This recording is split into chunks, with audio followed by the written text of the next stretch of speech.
we have a socialist economy in which there is centralized control over the means of production, then by definition we don't have such a price system, and so economic calculation can't take place. And so Mises was able to foresee in 1920 that this is just when the Soviet Union was getting started, that this system, the Soviet system or any other socialist system wouldn't work.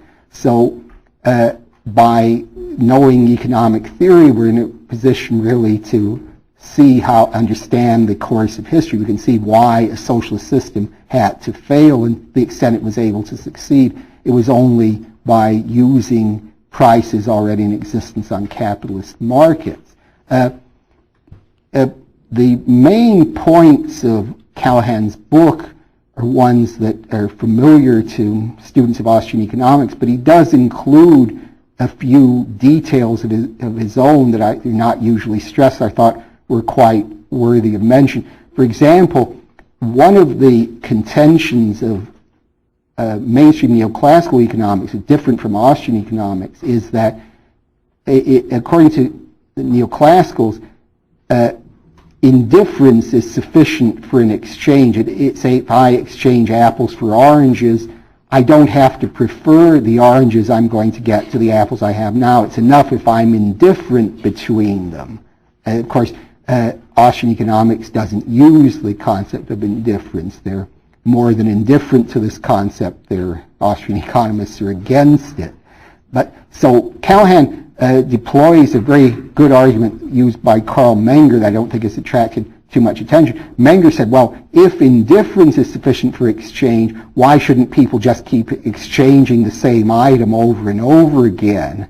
This is what would say if I exchange apples for oranges, I'm indifferent between the two, then once I've made the exchange, I'm still indifferent, so why shouldn't I just keep making the same exchange over and over? I think this is a good point against those who are beguiled by the notion of indifference. I think the reason the neoclassicals use it, it's convenient for certain kinds of mathematical treatment, but as you'll no doubt have realized by now, Austrians don't think that's a very good reason for adopting a concept. Another point Callahan makes is a reply to an argument advanced against the Austrian theory of the business cycle by Piero Sraffa, who was a very influential economist at Cambridge, originally a member of the Italian Communist Party, but he was at Cambridge for a very long period. And he said, you remember in the Austrian theory of the business cycle, the cycle is caused by the government expanding bank credit so that the interest rate, the money rate of interest becomes lower than the natural rate of interest. And as a result, investors will overexpand. They'll think that certain investment projects are profitable, and in fact, they really aren't, because the real rate of interest, the so-called natural rate that's determined by people's time preference, their preference for present goods over future goods, hasn't changed. So after the government stops expanding the money supply, then there'll be a return to the natural rate of time preference. The rate of interest will go up, and it'll be found that the various projects various investments are not profitable and will have to be liquidated. Well, Sraffa said, what happens if time preferences don't go back up? What happens if people's time preferences become lower just when the government expands the money supply? So then there won't be a business cycle, because the new projects will prove to be justified and people time preferences are lower. Callahan points out, I think simply but quite effectively, there's no reason to expect this to take place, just as we could imagine, say, people could go onto a market and guess all the right prices for all the different commodities. There's nothing in principle impossible about this. We wouldn't expect it to happen. So similarly, there's no reason to expect people's time preference to just become lower just because the government has expanded bank credit. So Sraffa's argument doesn't really amount to very much. I now want to turn to another book. This is one by George Reisman called Capitalism, a Treatise on Economics. This is an enormously long book. It's about 1,000 double column pages, so I think it works out to about twice the size of Human Action. I think in reading this book, which I had to do when I reviewed it, I couldn't help but think of a line from Tennyson, but I go on forever. But what Reisman does in the book, he was basically an Austrian economist. He was a student of von Mises, and he's one of the few people to get a Ph.D. under Mises' supervision. He's basically an Austrian, but he combines Austrian views with certain insights from the classical economists such as David Ricardo and his followers. And he's come up with results I think are interesting, but are not that some mainstream Austrian economists find controversial, but I think some of his points are very much worth studying. One point in particular he raises is this. He says, according to the standard Austrian view, it's really the consumers are sovereign in the market in the sense that what consumer preferences determine what's profitable to produce. This is obviously the case for consumer goods, but it's also the case for production goods because people will who make production goods will obviously be influenced by what the demand for these goods is, and the demand comes ultimately from those who sell consumer goods. So there's a process of imputation, which I'm sure you've heard this word in the lectures this week, where the prices from the supply and demand of the consumers, you start off with supply and demand of the consumer goods, and then the prices of the consumer goods determine the prices of the goods at the first level of production, and first level of production determines prices going backwards till we arrive at the original factors, land and labor. So what Reisman said, Reisman basically accepts this picture as far as determining what goods are produced. Why, say, we have, what would be the example, say, why we have a larger market for baseball memorabilia than for professional wrestling memorabilia. This is determined by consumer preferences, and this also applies to producers' goods, why certain producers' goods are produced and not others. But the point at which Reisman is a bit heretical, he says, is that he says it isn't the consumers, in the sense, or at least not entirely the consumers, who determine how much of total spending goes to producers' goods, goes to capital goods, and how much goes to consumer goods. He says this is basically determined by businessmen. In his reasoning is this. He says, well, what determines, this is kind of a standard view among Austrians, what determines the rate of investment as opposed to the rate of how much is spent on consumer goods is the rate of time preference. If people have low rates of time preference, then there'll be more spent on capital goods and investment.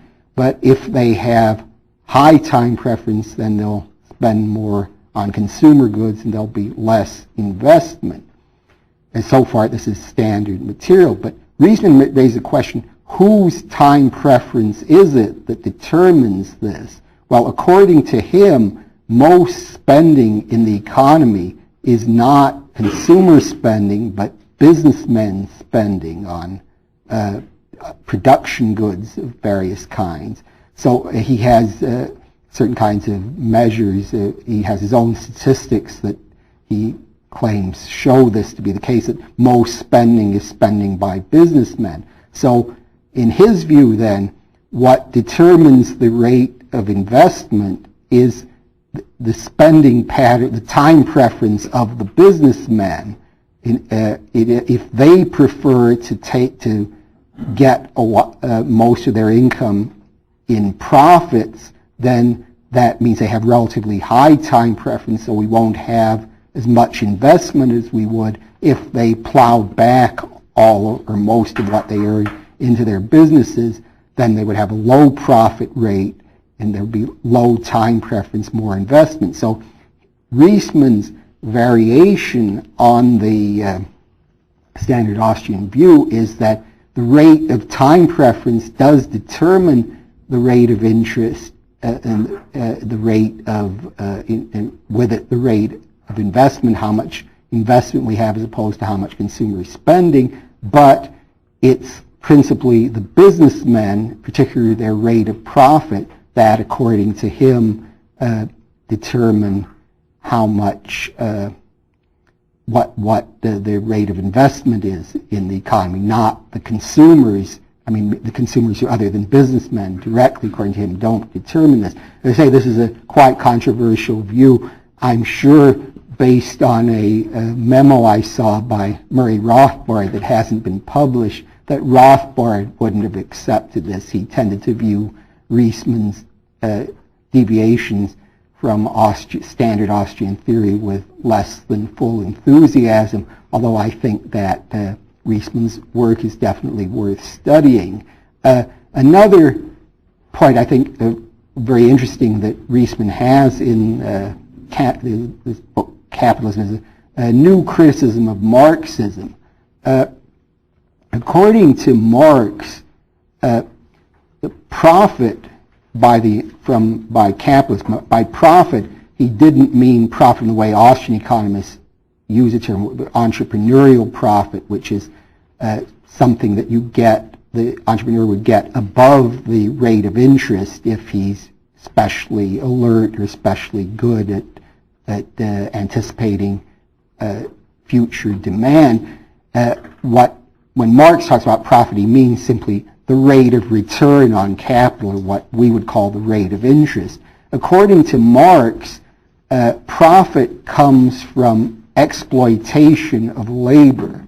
As you see, Marx liked to use value-neutral terms in his economics. And what he meant by exploitation was this. He said that, according to him, the value of a commodity is the socially necessary labor time embodied in it. And so on this theory, the value of the worker, how much the worker is worth, would be the value, the labor time required to produce the worker. In other words, whatever is required for the worker to subsist would be the value of labor. Whatever he's that's what that would determine the wage rate, since according to Marx, at least in a simple model, values of things are determined by the value, socially necessary labor time required to produce them. So the value of the worker is determined the same way. However, once the capitalist has bought the worker's services, he can then use the worker throughout the working day to add more labor to various products and thus create value. Since you remember, according to this theory, value is the source of, labor is a source of value. So there's a difference then between what he pays the worker's wages and what the worker is contributing to the products, the labor that he's spending in producing whatever it is he's doing in his job. So the difference, according to Marx, is profit, and this is exploitation. Riesman's response to this, as far as I know, his original is quite simple. He says, well, let's consider people who were produced, let's say, consider the state of affairs before manufacturers or entrepreneurs hired workers, say when we had production on a market, but just by individuals who were producing. Those individuals who are just producing by themselves for a market would clearly be making profit. They'd be earning some return on various capital goods they'd invested in, but they wouldn't be making any payments to labor at all, since by definition there is no labor other than their own. So according to Riesman, this shows that the the source of profit is not originally wages, but the source of profit is the activity of the capitalist, so that he reverses the Marxist view that profit or interest is taken away from wages, and he said, no, it's the capitalists who are really the producers, and that wages, they advance money to the workers before they've sold the product, but really they're the source of the wealth rather than the workers. Again, kind of a stimulating criticism of Marx, and I think it's very hard to come up with in the long literature of Marx, come up with original arguments either for or against Marxism, but I think Reisman has managed to do it. I now want to turn to a book that considers in more detail a particular part of Austrian economics, namely the Austrian theory of the business cycle. And this book is the book by Roger Garrison, who was one of the lecturers here. The book is called Time and Money. I wish I had more of at least one of them. Not more time for lecturing. That would be something I wouldn't want. But all right, what I think Garrison does in this book, I think very well, is to contrast the Austrian theory of the business cycle with the Keynesian view. Now, you remember I've explained already briefly, and you've heard in more detail from Roger Garrison himself, the Austrian view of the business cycle, that the expansion of bank credit causes the rate of interest, the money rate of interest, to drop below the natural rate, and then this leads to overinvestment, and the liquidation of this overinvestment is the depression phase of the business cycle. So in the Austrian view, then, suppose what happens if let's say the government doesn't expand the money supply. So we have, supposing consumer spending suddenly drops. People just don't like spending very much on consumer goods anymore. People get very pessimistic about the future of the economy, and they decide to save a lot of money. What would happen?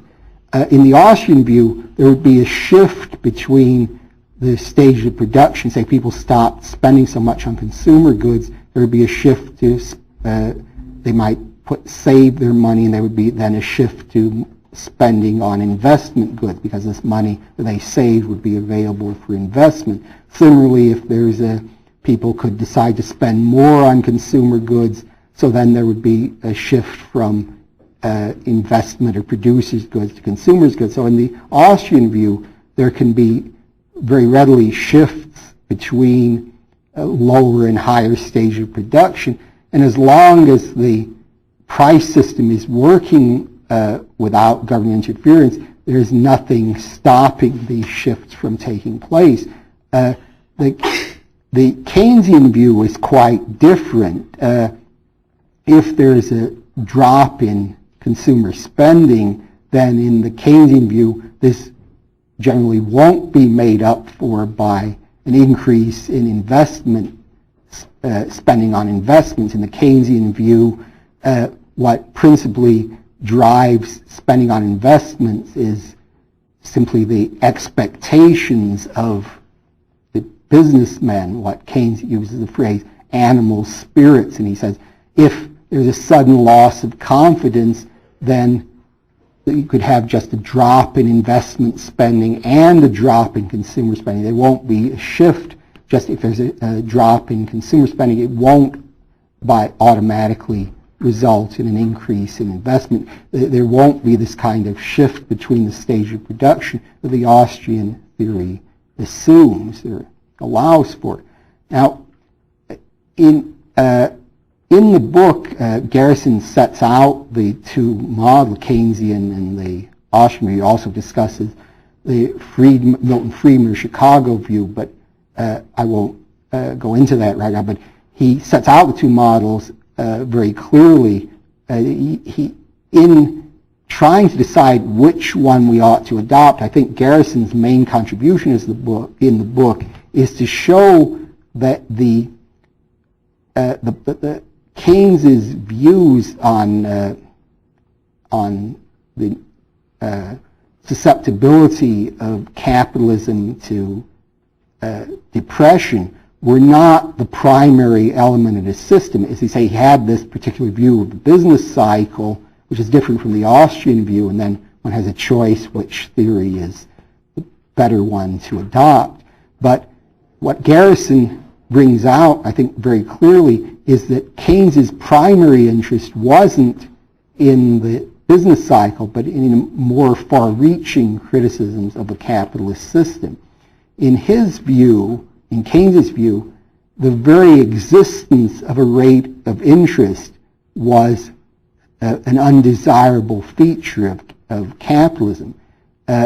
Keynes thought that if the government managed investment, at least not necessarily managed investment in the sense of control every particular factory, but kind of exercise the general supervisory role determining how much was to be spent on investment, we could drive the rate of interest down to zero or close to it.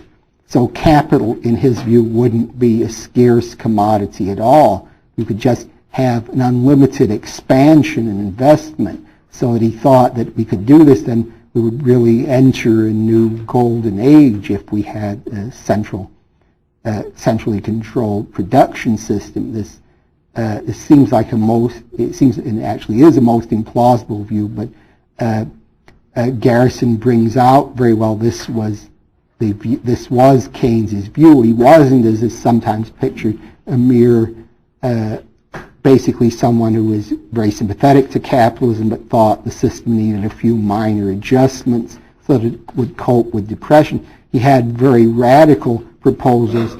You can and Garrison places particular emphasis in this connection on chapter 12 of Keynes's book, General Theory of Employment, Interest in Money. It was called Notes Toward a Social Philosophy toward which the general theory might lead. According to Roger Garrison, this is really the key chapter of the book in understanding Keynes's philosophy. So Keynes aimed not at the reform just in minor respects of capitalism, but what he called, in his famous phrase, the euthanasia of the rentier. The rentier is someone who collects interest or collects interest on bonds or investment. So Keynes wanted to eliminate those who profited from private investment altogether. He viewed the stock market as no better than a gambling casino, and he wanted to replace it by much what he thought the beneficent powers of the central government. It should be no surprise, given his views, that Keynes was, in the preface to the German translation of this book, The General Theory, he was quite he said that his plans could be more easily put into effect in a totalitarian system than in a capitalist system, as in England. Now, the books I've so far been talking about are ones that stress economic theory primarily, but I now want to mention one of my very good book by Murray Rothbard called A History of Money and Banking in the United States. This is a compilation of a number of articles that was edited by Joe Salerno, whose name I'm sure you've heard, and it has a very good introduction by Joe to the book. Now, what Rothbard was one of the main exponents and developers of the Austrian business cycle theory, and what he does in this book, I think in an unrivaled way, is to apply Austrian insights to particular episodes in American history. Rothbard believed in his historical work very much stressed particular persons and actors. He was believed, like the great French historian Jules Michelet, that history is a resurrection of the flesh. He was concerned with presenting particular people, giving their interests, economic interests and motives, and he would go into the various episodes in history. He wouldn't, his economic history is not a dry recital of statistics, but is a very lively affair where he gives concrete details of various episodes. One of these is that he brings out involves the theory of imperialism. We tend to think of the theory. There's one theory of imperialism we associate mainly with Lenin, which is that a capitalist economy requires expansion overseas, at least when it reaches a certain stage, because investment opportunities dry up, and then the capitalist system needs new markets, so it has to conquer colonies overseas in order to find these new investments. Lenin had a famous pamphlet called Imperialism, the Highest Stage of Capitalism, where he develops this. Rothbard pointed out in an article that's reprinted in the book History of Money and Banking in the United States that this theory was favored not only by Lenin but by American businessmen in the 1890s, who also said exactly the same thing. Of course, they were not anti-capitalist, but they said capitalist system, at least as it developed, needs expansion overseas. And the principal reason they said this was that they wanted to be in the expansion themselves, that this would be very profitable for certain enterprises they were engaged in, and they wanted to get the government to sponsor their investments. Rothbard stresses, especially one person named Charles Conant, who was not only wrote about this theory, was involved in various colonialist activities in Latin America and elsewhere. So this is, I think, a principal contribution of the book. But probably the main theme of Rothbard's book is his stress on the influence of the banking house of Morgan on American history. Rothbard, here following the lead of the famous Nye Committee, the committee was headed by Senator Gerald Nye after World War I, and also the historian Charles Tansil in a book called America Goes to War, 1938, stresses the importance of Morgan interests in involving the United States in World War I in 1917, that the Morgan interests had very heavy commitments to the success of the British cause, and Rothbard argues that this was a principal factor in the United States' entry into the war. The influence of the Morgans continued after the war. During the 1920s, it was very much in the interests of England to have an inflation of the American money supply, because otherwise England would find it difficult to return to the gold standard at the pre-war parity, the pre-war rate of exchange. So it was in the English interest to have an expansion of the American money supply, not in the interest of the U.S., but in the interest of England. And according to Rothbard, argues that the dominant figure in American monetary policy, Benjamin Strong, who was the governor of the Federal Reserve Bank of New York, at that time was the most powerful figure in the Federal Reserve, who was in the Morgan ambit. Benjamin Strong had a very close relationship, certain rumors are correct, very close indeed, with Montague Norman, the governor of the Bank of England. So in accord with what England wanted, Strong orchestrated an expansion of the American money supply, and this, in Rothbard's view, led to the Depression, because the Depression in 1929, just in the way I mentioned previously, according to the Austrian theory, the expansion in the money supply led to lowering of the rate of interest below the natural rate, and this led to overinvestment. Rothbard's views on the Great Depression are elaborated at more length in his great book of 1963, America's Great Depression, a book that Friedrich Hayek greatly admired.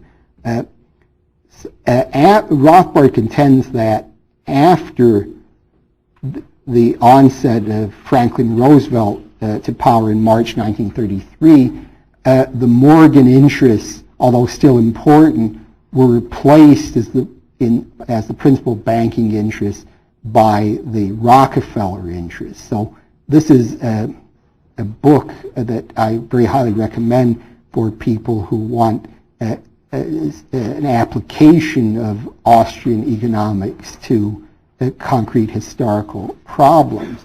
Now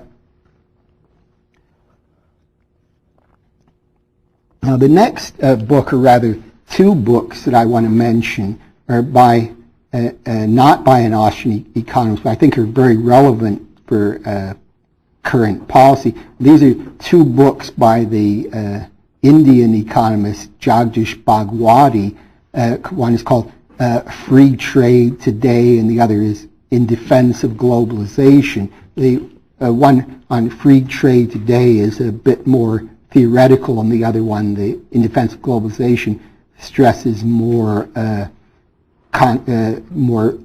detailed issues of current policy. So I think if you read both of them, it was a good idea. Bhagwati is regarded as one of the leading international trade theorists, and I think what he does, I think, is very valuable, because see, from an Austrian point of view, we have a very simple argument for free trade. We know that any exchange is beneficial to to all the people engaged in it.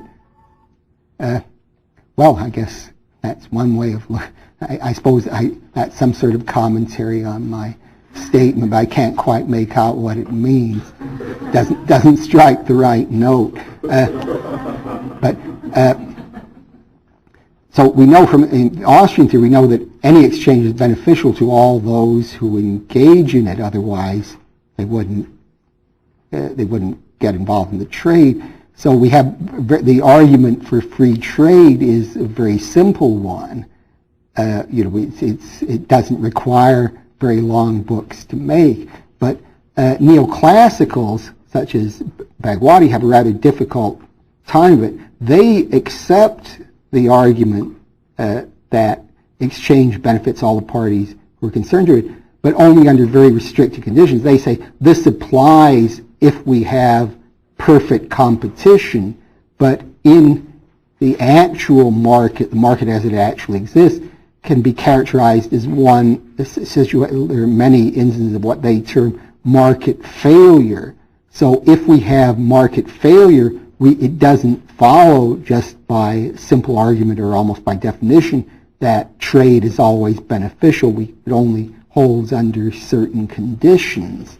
So the neoclassical, like Bhagwati, who favors free trade, then has to come up with arguments against various very complicated models that show that in certain cases free trade isn't beneficial. These models rely on neoclassical assumptions.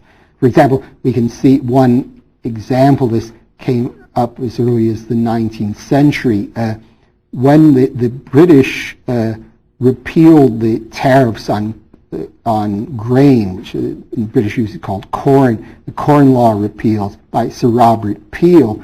And so this was very beneficial to the English economy, but the economist at the time, Sir Robert Torrens, argued although free trade was better than the actually existing tariffs, it would be really better to have to retain some tariffs. We should have a little tariff because British trade in certain commodities had monopoly power in certain commodities, and he claimed to show by a rather involved argument that if you have monopoly, then a tariff can be helpful because the terms of trade are under your control, so you'll have if you have free trade, you'll have lower prices and lower returns than you would if you had a tariff of the exactly calculated amount. So what Bhagwati has to do is to try to reply to these neoclassical arguments that say, in some cases, free trade won't work or is not beneficial. He has to reply to them on their own ground. He has several arguments by which he does it. I'll just mention one of these, I think, that is a very interesting one. He says, well, supposing it's right that in some cases these neoclassical models show that tariffs can be beneficial in some cases, he says, well, then businessmen who will benefit from, in the particular industries, from these tariffs will spend a lot of money to try to to lobby to get the government to put in tariffs of this kind. There'll be a great deal of money spent trying to get these gains, and it turns out very often that these gains don't amount to all that much in money terms, just using the models. I say, again, not criticizing the model from an Austrian point of view, but just on their own terms, there isn't very much to be gained by these from tariffs by these models, but nevertheless, businessmen will spend a lot of money trying to get these gains. So it'll turn out, even if you accept the assumptions of the models, that the tariffs won't be worth it. Just trying to put these models into practice will not be very successful. Bhagwati emphasizes very much, he says, this sounds very similar to a concept Gordon Tullock developed called rent-seeking, but Bhagwati is very anxious to stress his own originality, so he says, no, this isn't rent-seeking, it's something else, even though it looks very much exactly like rent-seeking, but he says it isn't. I think in the book In Defense of Globalization, Bhagwati deals with an argument that's very common, especially in popular opposition to free trade.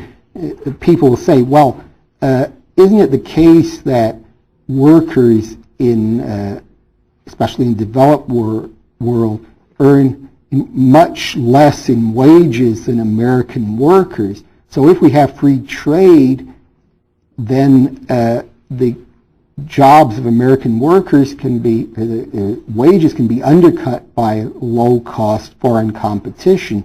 The American businessmen who pay high wages won't be able to compete with the low-cost foreign competition.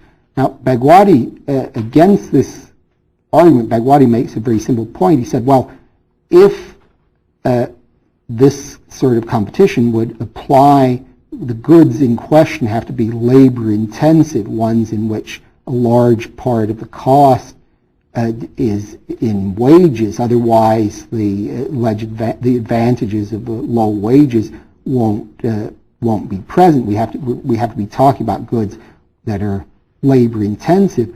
But he says we don't actually find that the prices of labor-intensive imports are tend to be lower in proportion to ones that aren't labor-intensive. So this view doesn't, that low-cost foreign competition, low wages can drive American goods out of the market, really doesn't prove to be the case in practice. Just the empirical evidence doesn't support it. Remember, Bhagwati is not an Austrian, so for him, it isn't sufficient just to come up with a theoretical argument against tariffs. He has to have an empirical argument as well. And as Murray Rothbard used to say, there's nothing wrong with empirical evidence as long as it supports the right conclusion. All right. Now, I've been talking a good deal about Austrian economics and books on Austrian economics and comparing them, in this case of Bhagwati, with a little bit with the neoclassical model, showing how the neoclassical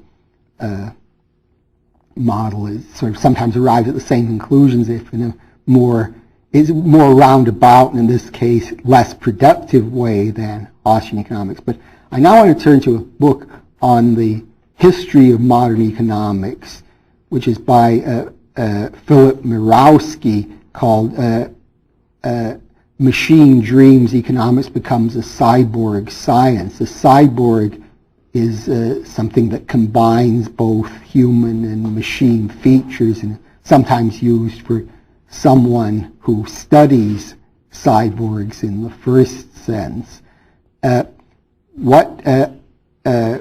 Mirowski, who's himself a member of is an institutionalist economist, that's someone who doesn't really believe in too much economic theory at all. What he does, I think, in a very interesting way, is to show that a good deal of neoclassical economics developed as a way of resisting Austrian economics. This is the theme I'm most concerned with. What he's most concerned with, he thinks is, or he takes to be the principal theme of his own book, I suppose he should know, is that a lot of modern economics developed in military research during World War II, and I think this is a very interesting contention of his. But what I think is more significant for our purposes is that he claims that much of neoclassical economics developed in explicit opposition to Austrian economics. He says, for example, that when Mises first put forward this socialist calculation argument in his famous 1920 article on economic calculation in the socialist commonwealth, many economists who were favorable to socialism were taken aback. They didn't know what to do. So their principal strategy in trying to combat Mises, when he said that for an economy to function, one needs a price system, and this can only be found in a capitalist system. What they tried to do was to develop in detail equilibrium equations that contend, once they set forward conditions of general equilibrium, they could show that a socialist system could solve these equations just as well, if not better, than a capitalist one could. So there was a great deal of research after Mises' article on trying to specify the conditions of general equilibrium. The Swiss economist Leon Walras had long ago written on this topic, and others such as Pareto had written on this also, but there was a great impetus in work on general equilibrium conditions afterwards, and Mirowski argues that this was done sort of as a way of responding to Mises. So in his contention, so Austrian economics, although not part of the mainstream, was, if Mirowski's right, sort of really very much in the background, that economists in the neoclassicals were trying to answer Mises in their work on general equilibrium. And he takes this a step further in the period after World War II. He points out there was a shift in economic research to study of the economics of information. People were not just concerned with goods and services and things produced on the market, they were concerned with how the market transmits information.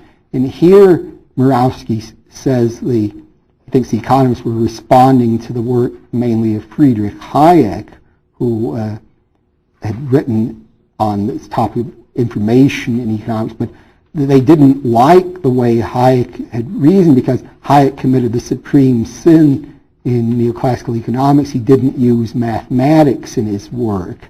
So according to Mirowski, what the mainstream economists were attempting to do, economists such as Kenneth Arrow, who was the future Nobel Prize winner, and others who were interested in economics of information, was to take over Hayek's topic, but to develop in a mathematical form.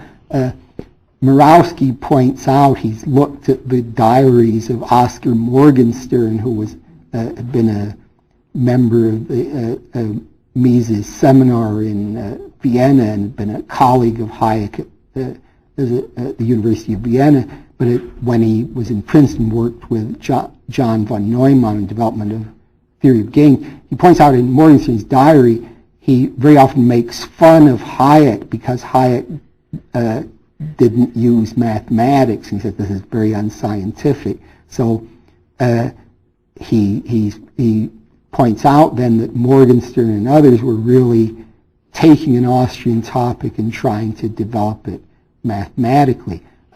Murawski, at least in my mind, goes off the deep end a bit at the end of the book because his own proposal for economics is that economics should be part of some general science of automated intelligence. I'm not sure precisely what he means by that, and I rather doubt that he knows either.